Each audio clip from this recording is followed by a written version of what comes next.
Bom, muito bem-vindas, muito bem-vindos. O tema de hoje, né, é quais são os maiores obstáculos do caminho da paz.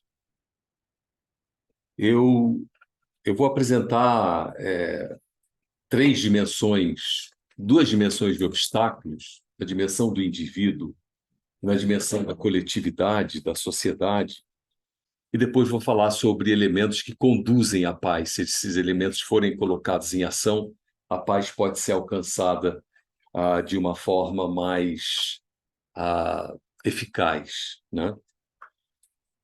Na dimensão do indivíduo, eu diria que o primeiro obstáculo à paz é a falta de consciência que nós, como pessoas, temos do ser divino. E essa falta de consciência nos leva a não sermos capazes de identificar qual foi o propósito dele em nos criar. Quando você desconhece o teu propósito nessa realidade existente, vale tudo. Porque eu não sei qual é o propósito. Por que eu estou aqui? Qual é a minha missão como pessoa? Então, eu me disponho à selvageria. E a selvageria que nós vemos não é de hoje, nem de ontem, nem do século passado, mas há milênios, é essa incapacidade, até o presente momento, dos seres humanos, como indivíduos, entenderem qual é o propósito de estarem aqui nesse plano. E não é por falta de orientação ou de aconselhamento, porque desde quando nós somos seres conscientes de nós mesmos, o ser divino sempre se manifestou e sempre buscou nos dizer: olha, vocês estão aqui para um determinado propósito. Se vocês pegarem todas as religiões do passado, se vocês pegarem as manifestações religiosas que já se perderam no tempo e que nós nem sabemos mais quais são, né? Tudo isso sempre houve para que a gente entendesse qual o nosso propósito nessa existência e qual o propósito do ser divino para conosco. Depois eu vou dar a resposta, né? Então, por enquanto, a gente está perguntando quais são os obstáculos. O primeiro obstáculo à paz é esse: é a falta de consciência do divino, a falta de entendimento do meu propósito como ser humano nesse plano. Se eu não entendo isso, eu faço qualquer coisa. Eu assisti ontem um documentário da BBC sobre a Primeira Guerra Mundial. É um documentário impressionante. Vocês não têm, eu não tinha ideia do que foi a selvageria da Primeira Guerra Mundial. Total selvageria. Mas é algo que você não é capaz de imaginar. E quem faz o roteiro desse documentário são pessoas que passaram pela Primeira Guerra Mundial e que na década de 60 o governo inglês decidiu fazer gravação em áudio deles sobre os testemunhos do que eles viveram. E aí a BBC ainda conseguiu pegar algumas imagens, e aí com essas imagens e montando esse roteiro, você vê a selvageria. Impressionante. E essa selvageria se repete agora no que nós estamos vendo, não só em Israel e Palestina, não só de ambos os lados, ninguém está defendendo um lado nem outro. Ucrânia. A Ucrânia, onde você quiser, a selvageria se encontra estabelecida. Você só é selvagem quando você não entende qual é a razão de ser da tua existência. Então, esse é o primeiro ponto.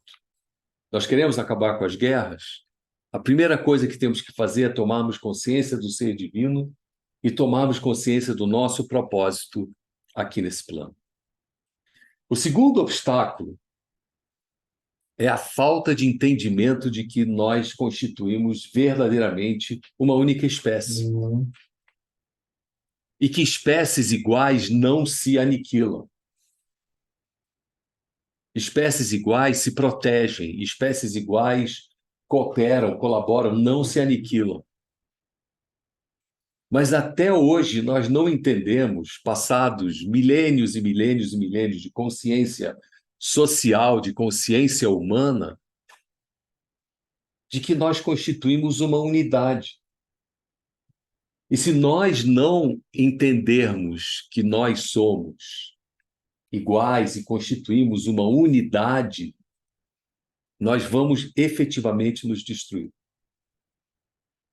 E o projeto de humanidade vai ter sido praticamente um fiasco.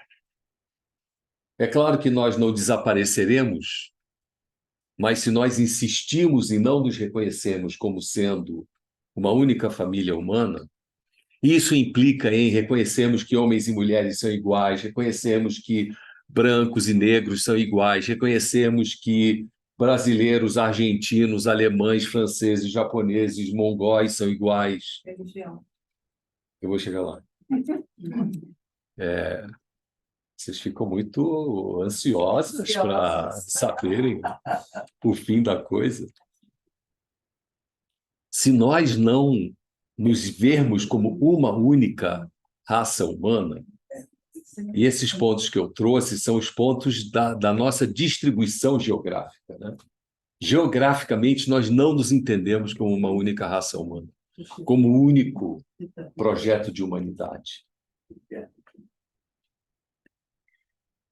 O quarto obstáculo, terceiro, desculpe, obstáculo, é a falta de qualidades espirituais. A falta da prática de qualidades espirituais. Como eu não entendo o que é o divino, não reconheço o divino, eu não consigo entender o que significa desapego e desprendimento. Eu não consigo entender o que é cooperação e espírito de serviço.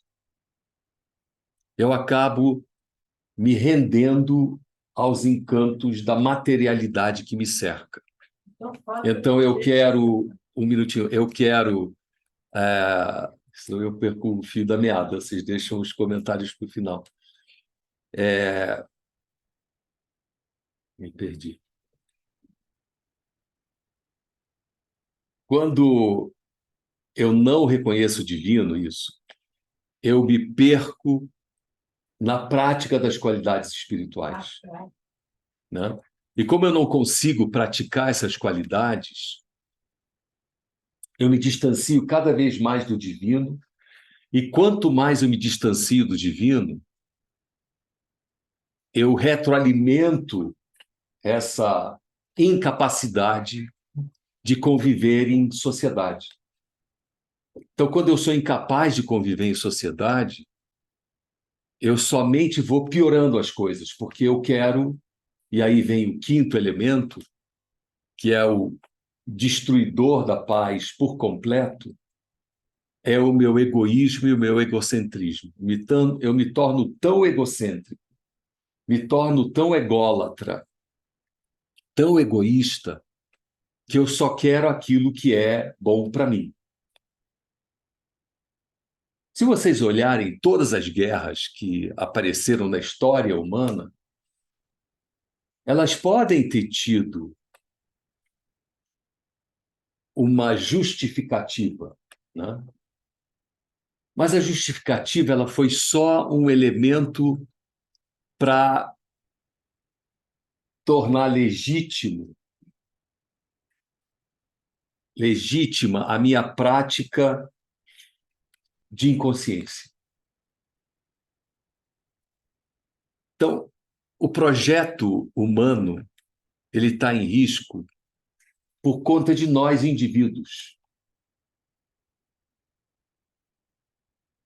E nós podemos, muitas vezes, dizer, bom, mas não sou eu que estou jogando bomba um no outro, né? Mas existe uma coisa na existência que se chama o poder da coletividade, do pensamento coletivo. E o nosso pensamento coletivo, hoje, infelizmente, como humanidade, é um pensamento coletivo egoísta, egocêntrico, individualista, de disputa, de tensionamento, porque nós que estamos aqui, é claro que viemos para cá porque nós não acreditamos em nada disso. E, no fundo, o meu propósito aqui hoje não é pregar para os convertidos, é lhes oferecer alguns pensamentos de como vocês podem argumentar com outras pessoas para que esse pensamento vá batendo de porta em porta, porque não pode ser só nós aqui, tá? Então, ninguém saia daqui, dessa sala, sentindo-se culpado ou culpado de que, nossa, fui assistir uma palestra e o cara ficou falando que eu sou egoísta, ególatra, egocêntrica, que eu não tenho a capacidade de reconhecer o divino. Não é para nós que eu estou falando. Esses são os argumentos que nós precisamos utilizar para conseguir reverter o processo. Muito bem. Mas se eu pegar a pontinha final do que eu falei, aí sim eu diria, todos nós aqui presentes, lutamos para nos desvencilhar da força do materialismo. As nossas escolhas, na sua boa parte, são influenciadas por meios de comunicação, as nossas escolhas são influenciadas por comportamentos coletivos. É a forma de se vestir, é a forma do que comprar, é o celular novo, são pequenas coisas que nós estamos extremamente apegados ao mundo material. São os pequenos prazeres que nós não queremos nos negar. E quando a gente faz escolhas, a gente não consegue dar o devido grau de importância em questionar a nossa escolha. Se alguém chegar e falar aqui para a gente, abrir essa porta e dizer para cada uma e cada um de nós, você poderia me dar R$ 50 por uma causa justa? A nossa primeira reação vai ser, lá vem mais um pedir, não tenho, não dá, não posso. Mas vocês, claro, vocês não, mas outras pessoas em média, não sofrem um tico de dor em comprar um combo do Big Mac por R$ 50. Compra com a maior tranquilidade. Não hesita em, de repente, se presentear com uma fruta exótica ou com um mimo de um chocolate gostoso. Nós somos assim. Nós não nos negamos determinados mimos e determinados prêmios para nós mesmos, para nós mesmas, mas não conseguimos abrir mão quando alguém diz: me dá R$ 50 para uma causa justa. De novo, isso aqui eu não estou falando para essa sala, eu estou falando qual o argumento que nós temos que utilizar para acordar pessoas que não estão acordadas. Mas ainda mesmo aqui nessa sala, façam a experiência de como vocês se comportam no supermercado. Uma experiência muito simples. Vejam o que vocês põem no carrinho de compras. E quando chegarem do caixa, antes de passar no caixa, decidam se tudo que está lá dentro é absolutamente imprescindível ou não. Vocês vão ver que vocês vão pegar um monte de coisa e devolver. Sabe, bom, esse aqui realmente é um mimo. Aqui também, bom, não precisava ser desse jeito. E quando você vê, você tirou boa parte das coisas. Nós estamos muito apegados ao mundo material.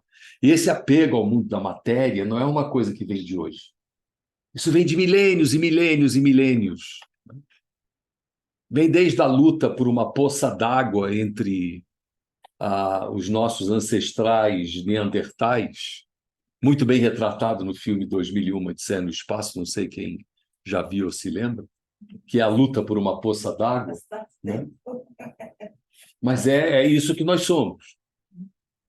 Então a pergunta é: o que eu faço para desmontar essa coisa? Porque se isso é o que nós somos como humanidade como um todo,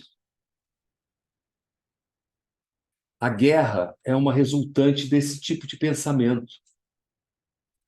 É meu, eu quero, e eu não sou capaz de dialogar para dizer, vem cá, o que que a gente pode fazer para você ser feliz e eu ser feliz?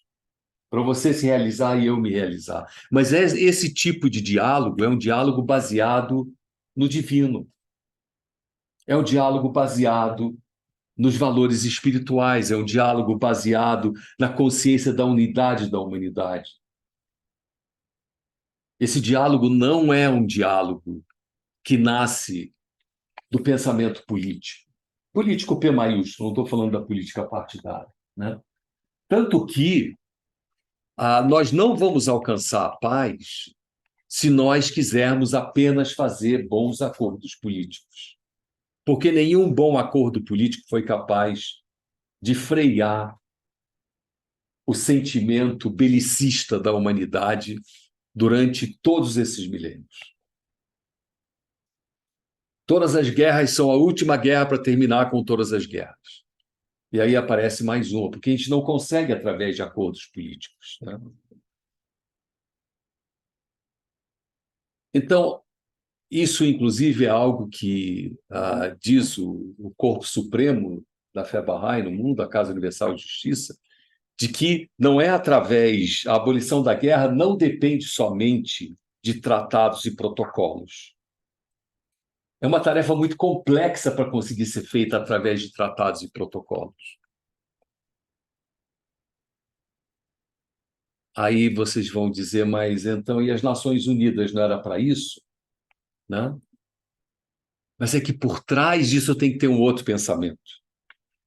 Né? Se for somente nos acordos políticos, a ideia da segurança coletiva, segundo a Casa de Justiça, é apenas uma quimera.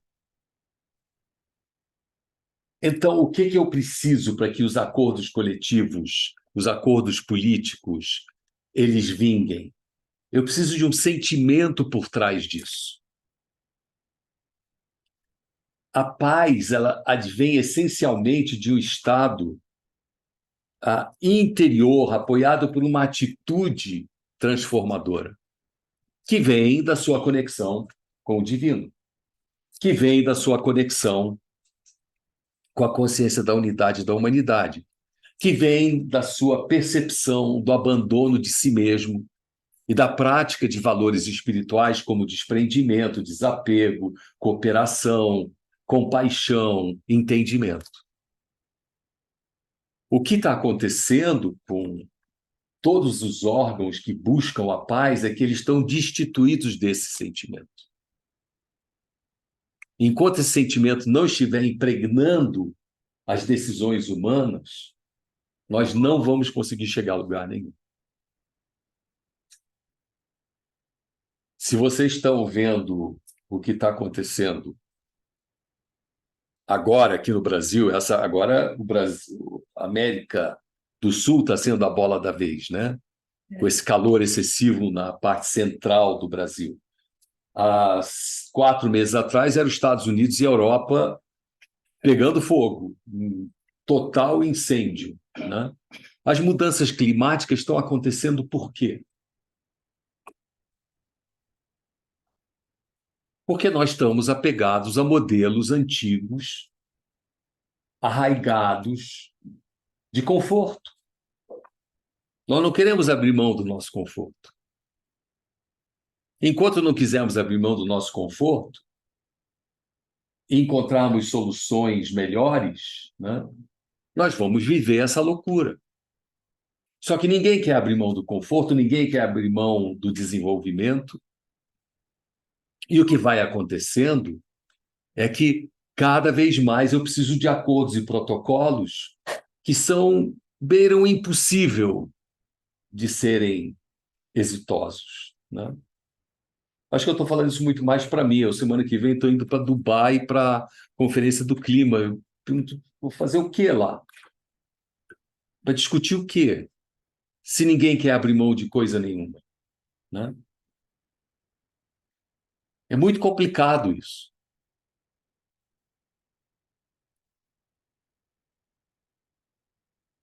Existem certas qualidades humanas que nós consideramos elas como condenáveis. Mas é interessante que Abdul-Bahá, o filho de Bahá'u'lláh, ele vê o outro lado de certas características humanas e diz que elas são muito úteis e necessárias. Uma delas, ele diz que é a raiva. Se você não sentir raiva, você não vai buscar a justiça. A justiça só vem se você se inconforma. Se você diz isso é um absurdo, isso não pode acontecer, não pode ser assim. Então, é quando você se mobiliza contra uma injustiça, é a raiva, né? Desse erro, dessa injustiça, dessa coisa, é que se levanta a voz. Nós estamos muito passivas e passivos com relação a tudo que está acontecendo no planeta. A gente está derretendo feito sorvete, feito picolé, e achando que é natural. Ah, vai todo mundo derreter mesmo, né? E nós vamos derreter mesmo. Mas a gente não se levanta para levantar a voz e dizer: peraí, ô planeta, desse jeito não, eu não quero morrer derretendo. E olha que coisa interessante, falando de uma outra experiência dessa semana. Eu participei de uma reunião com 6 ex-presidentes de países razoavelmente consideráveis. Era uma mesa só com 6 ex-presidentes ou chefes de Estado. Estava lá o ex-presidente do Peru, ex-presidente do México, ex-presidenta da Costa Rica, ex-primeiro-ministro do Butão, que é o cara que inventou a história da felicidade interna, né, como elemento, não o PIB, mas a felicidade, o cara estava lá. O ex-presidente da Bolívia e o ex-primeiro-ministro da Mongólia. 6 pessoas. Sabe qual foi a conclusão que eles chegaram ao final para como fazer com que a crise do clima mude? Quais são os valores que devem ser usados? Eu fiquei impressionado. Eu nunca imaginei que eles fossem chegar a essa conclusão. Sabe o que eles falaram? Raiva. Enquanto não houver raiva no mundo, ninguém vai fazer nada. Porque nós, como ex-dignatários, ex-chefes de Estado, só nos mexeríamos se nós sentíssemos medo da raiva do povo com relação àquilo que nós estamos fazendo. E aí eu olhei e falei assim, olha como Abdul-Bahá estava certo. Isso ele falou há um século atrás. Exatamente pouco mais de um século atrás. Raiva. Eu talvez, quando eu estava preparando essa fala de hoje, eu falei, se eu conseguir deixar vocês com raiva, talvez eu consiga dizer para vocês como é que a gente pode lutar pela paz. Porque paz não é esse negócio de ser bicho grilo, oh, paz e amor, vamos... Não tem que ter raiva. Estou ficando com raiva do meu celular, que tem uma pessoa me ligando aqui sem parar. Por acaso é minha tia, irmã da minha mãe, mas eu amo você muito, titia, mas você dançou. Raiva, inconformismo. Mas para você canalizar corretamente essa raiva, esse inconformismo, você precisa ter o entendimento do projeto divino para com a humanidade e o teu entendimento de quem é o divino e o que ele pretende com você. 2, você tem que ter uma conexão profunda com valores espirituais, porque senão você direciona essa raiva para a destruição. A raiva tem que ser direcionada para o inconformismo saudável, de você dizer, não posso aceitar isso. Pessoal, nós estamos muito apáticos. Tem que ser igual aquela Greta, aquela menina nórdica, não sei nem mais qual é o país dela. Acho que ela é norueguesa ou sueca, talvez, né? A menina tinha 14, 13 anos de idade, saiu às ruas, levantou o mundo. Né? Levantou o mundo. já foi presa 10 vezes, já foi processado, mas ela não abre mão de externar o seu inconformismo. Então, nós temos que sair do conforme, né? Temos que sair do conforme. Muito bem. Agora, em termos de sociedade, eu estou falando do indivíduo, tá? Porque eu não estou falando vamos nos juntar agora todo mundo com raiva e querer fazer um movimento dos raivosos contra o mundo, né? Mas em termos de sociedade, essa nossa apatia nos levou a uma série de comportamentos sociais extremamente nocivos. Um deles, a intolerância religiosa. Outro, o racismo. Outro, o acúmulo de riqueza por uns e a extrema pobreza de outros. Outro, o nacionalismo desenfreado. E, por fim, outro, a desigualdade de gênero. Um mundo dominado pela testosterona, pela força, pelo tacape, né? E a perda das qualidades femininas que seriam capazes de moldar esse mundo a um equilíbrio, né?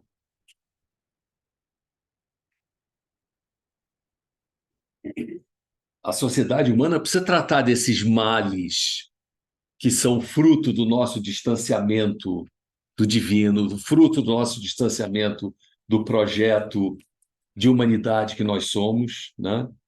Do fruto dessa nossa falta de consciência que constituímos uma única humanidade. Isso nos leva a racismo, sexismo, nos leva a nacionalismo desenfreado, intolerância religiosa, acúmulo de riqueza e pobreza, a distância de riqueza e pobreza, que é fruto do nosso apego ao materialismo, né?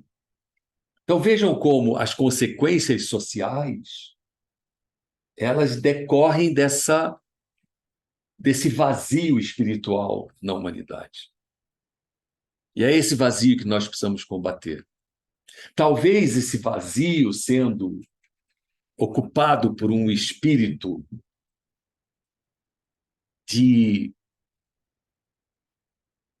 visão ampla possa, de fato, nos estimular a conduzirmos corretamente a nossa raiva, o nosso inconformismo. Sendo sincero, que me leva amanhã, eu estou embarcando amanhã para Genebra para ir discutir na ONU a questão do racismo.